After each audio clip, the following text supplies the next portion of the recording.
We have some returns. First, Hitrow is back, minus Swerve. So that is Top Dollar, Ashanti the Adonis, and B Fab. I remember when they were released, said a lot of nice things about these people, especially Brianna. I was hoping that she got another shot in pro wrestling. I thought she was extra charismatic. Nothing changes there. Top Dollar and Ashanti the Adonis look to be programmed as baby faces.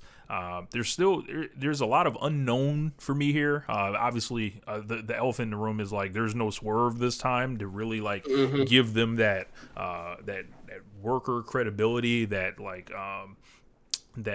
star presence that he has. So it's going to be all on Top Dollar and Ashanti, who's somewhat of a prospect himself. A lot of people speak highly of him. Top Dollar is, I think, more of an unknown as far as a in-ring talent.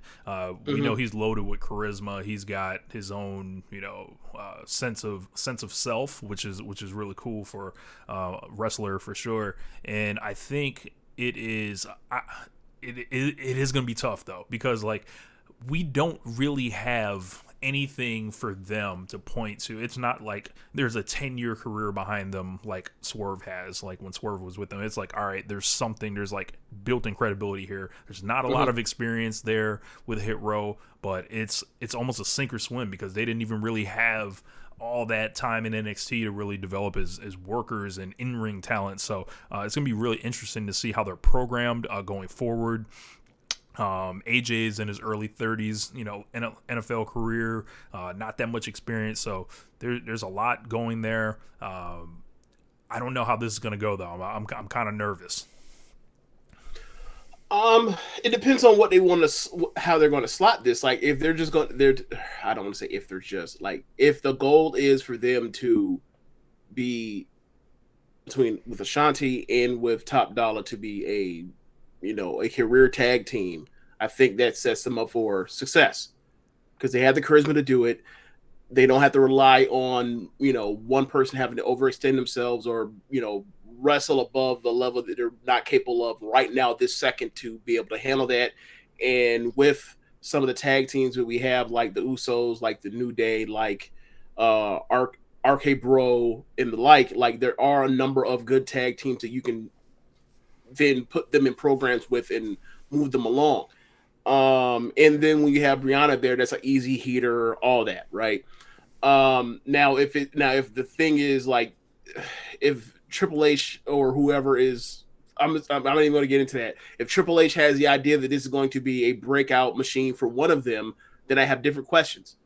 But as far as the easy path or whatever else is, put them in there, let them go out there. And then also you think about it like something I also noticed with NXT 2.0, like Santos seems to be on his way up to the main roster.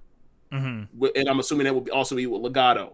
And right there will be an instant thing. They hit the ground running with, quite frankly, a feud that like should have happened and been played out and realized fully in NXT, but it got scrapped to call up Hitrow originally, and then they scrapped Hitrow. So, I think that this was, as far as just off the goodwill alone, it was a good idea. And then plus the idea of like, if Triple H wants to, the NXT-ification of the main roster, if you will, like a lot of people have talked about it, but like, and have had their concerns, but I think like, I really think it's worth it to have a good tag team like division or divisions on the main roster. And that's a very solid tag team to have for WWE.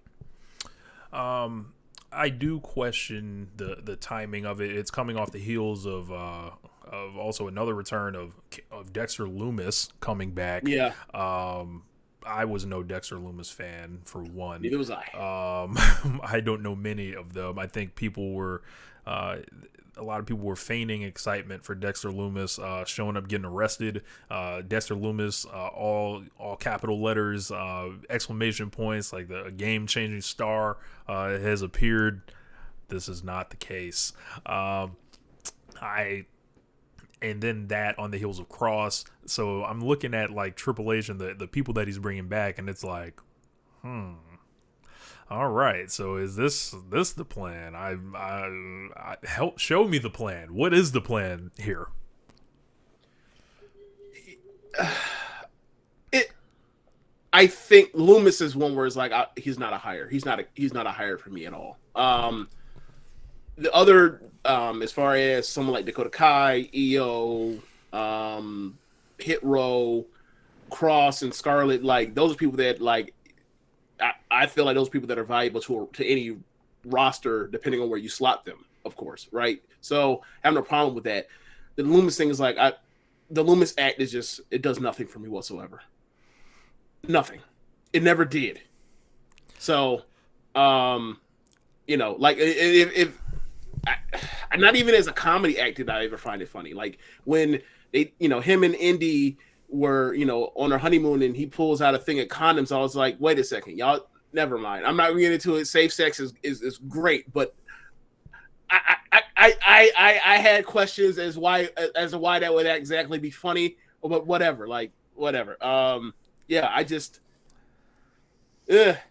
Loomis is the one where I was like, yeah, whatever. Any other ones, I'm like, I'm fine. Like, and I can see like if you think that Triple H is going, I can see you have concerns if you think Triple H is going to push these people or slot these people in ways that were to the detriment of NXT on the main roster. I just don't think that's going to happen. But outside of Loomis one, I think they're fine. Loomis one is I'm just like, for who, for what? Yeah, a lot of these people were around during the not so great period of NXT that often gets talked about. T-Mess in the comments says all the good people they fired from Black and Gold have already been signed by AEW, so this is what he's got left to bring back. There are a few more people out there that I'd wonder if he had interest in, like W. Morrissey. I would for sure, if I was Triple H, I would be calling him for sure. And like, I thought about would they bring Enzo back, but that might be a bridge too far. But at least Morrissey, I would be eager to see him get another chance somewhere. I think that if I had to choose between W. Morrissey or like ride with who I got, I think I'd try to figure out riding with who I got from now before, and then like break the glass case of emergency. Then I might need to call somebody else. Because he's in the signing mood. So, and there's a lot of wrestlers, twerking on the timeline and doing their best to get noticed and stuff like that. I think Morrissey is complete. Like, I think he did great in his appearance in AEW. Obviously, he was still with Impact. Great. I think he looked solid, and especially like as far as compared to what the hell he was in 2018. Like, his body's rebuilt. He's got like a presence about him. I would advocate for WWE to look at that guy, and especially like with their audience, they already know who he is. They love the guy at his at his peak there as a babyface. He's a Northeast guy. I think this is a no-brainer. I would be much higher on bringing a W. Morrissey than a Karrion Kross.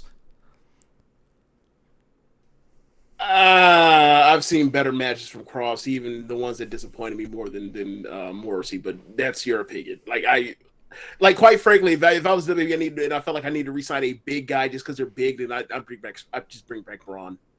I just would, because it's like Braun was already over, and then like with the right people, you can have him just run into shit and all that kind of stuff, and do the main event monster match where you run into shit and the shit breaks and blows up around the ringside stuff, and I just do that with Braun Strowman like every 2 months, like, to be quite honest with you. But but I guess we're now here choosing between Karrion Kross and W. Morrissey. I didn't know the picture was this slim for dudes over 240 pounds in pro wrestling in America. Jesus. Fuck. That's how it goes, man. I did look between. I didn't know. We got Drew McIntyre, we got Walter, we got Roman Reigns, we got Brock Lesnar retainer, and there's somebody else I'm forgetting. Also, did I say Drew McIntyre? Walter? Did I say Bobby Lashley? Did I say Walter? Did I say Roman Reigns? Those are people that come to mind. Like, I don't really feel the need that we need to go add more big guys. Like, maybe I'm mistaken here. I don't know. Like, whatever. It is New York, right? It is New York. So you can never have too many. It's like pass rushers. You can never have too many of them, I guess, or too many power arms in the rotation in the pitching staff. I don't know, but I just see it as like I don't. There's no need to bring in a slew of guys all at once. If you want to bring them in over time sporadically, cool. But like, I don't really see the need to bring in like just a whole wing of 2021's NXT to just cause. Leo Rush is making noise like he may be he put some on his social media today. It was like a highlight reel of him doing like yoga or something. He had like a ninja type bandana on, and he was put up a highlight clip of various times that he spent in WWE, stuff like that. So he's got something there, but I don't know. Leo Rush is the ultimate wild card for me at this point. I don't think there's any reason to. Okay, I'll say like this. Forget that part. No, we ain't gotta go that far. This man went on Jericho's podcast and said that Triple H still owes him money. Did he not do that? Did that not happen? Yeah. Like there's that, and like, I don't think he's getting signed. Do we need to go any further? I think I would probably say about Leo Rush because everyone's been talking about this all day. I didn't know that. Yeah, and it's I've been swamped with other things.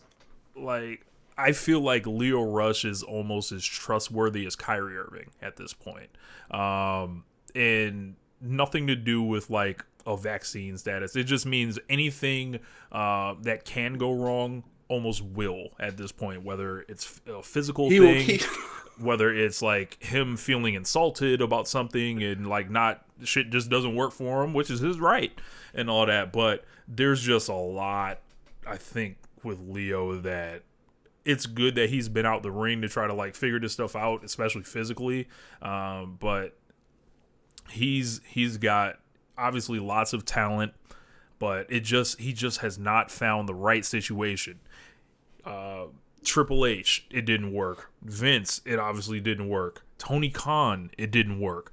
New Japan, he's done like a couple one-offs here and there. So it's like, if usually like at least one of those three would be able to like make it work with you. He's still got his music passions that he's still going after. So as far as Leo goes, I don't know, as I mentioned, I don't know why there would be a reason to trust him at this point. But if you feel like you can crack the code, I think you got to try. But you have to, I'm talking like Court Bauer or something, like feels like they can crack the code on Leo Rush, but MLW is so kind of low profile, it may not be worth it.